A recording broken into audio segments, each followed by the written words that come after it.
So I just had one follow-up question. Um, Yeah. Based on what you mentioned in terms of learning botany and also in your art studies, how do those fit together for you? Well, you know, subject matter, drawing nature, things like that.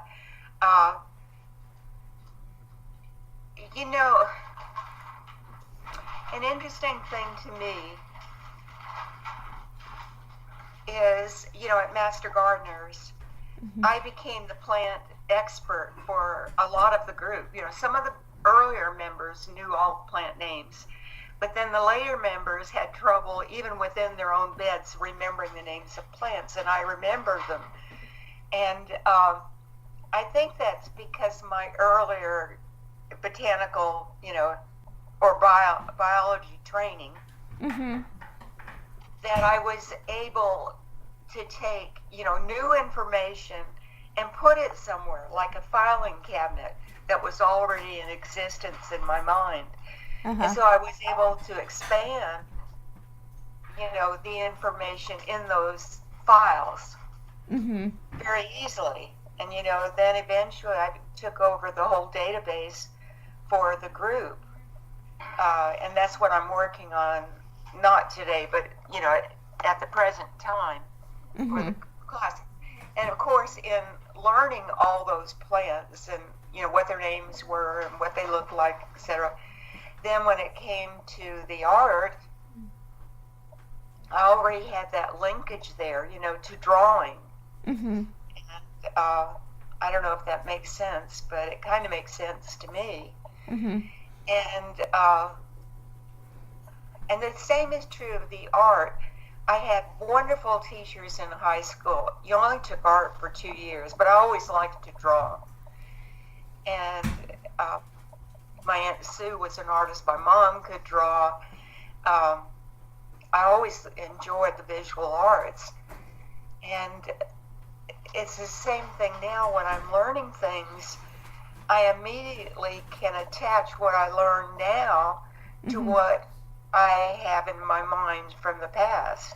And Uh-huh. so I'm always building on those things, Mm-hmm. if that makes any sense. No, it does, and I'm wondering. You mentioned too that you taught biology, and I'm just wondering how your teaching background might also integrate into what you've been involved in recently. Oh, yeah, most probably, yeah. Uh-huh. I'm good at explaining things to other people and helping them to learn it. Uh, that's probably the teaching background. Uh, the filing knowledge away is also what you need to be able to do to teach, because you have so much information in your brain. It needs to be organized for you to access it in a teachable way. Mm-hmm. That makes sense. Um, yeah, it all integrates together, the past and the present experiences of learning. It's not something you do only for a period of your life. It's something, to me, it's a lifelong endeavor, Mm-hmm. learning everything you can and integrating it all, past and present and future, for the future, I should say, Mm-hmm. because the future is not here yet, but past and present for the future that you hope includes learning. Okay. Well. Anyway, I know from people I meet, there are a lot of people who put restrictions on their learning and on what they are going to think about it. About, I think you see that politically. Uh, for instance, one of our neighbors whose political views are mired in his father's political views. He does not apply anything of the present to Mm-hmm. what he thinks.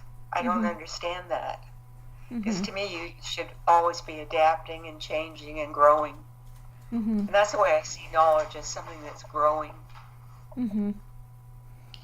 Okay. And if I could wish anything for my children and grandchildren, is that they keep growing as individuals. Mhm. I think that's a very very important endeavor, as you put it. Okay.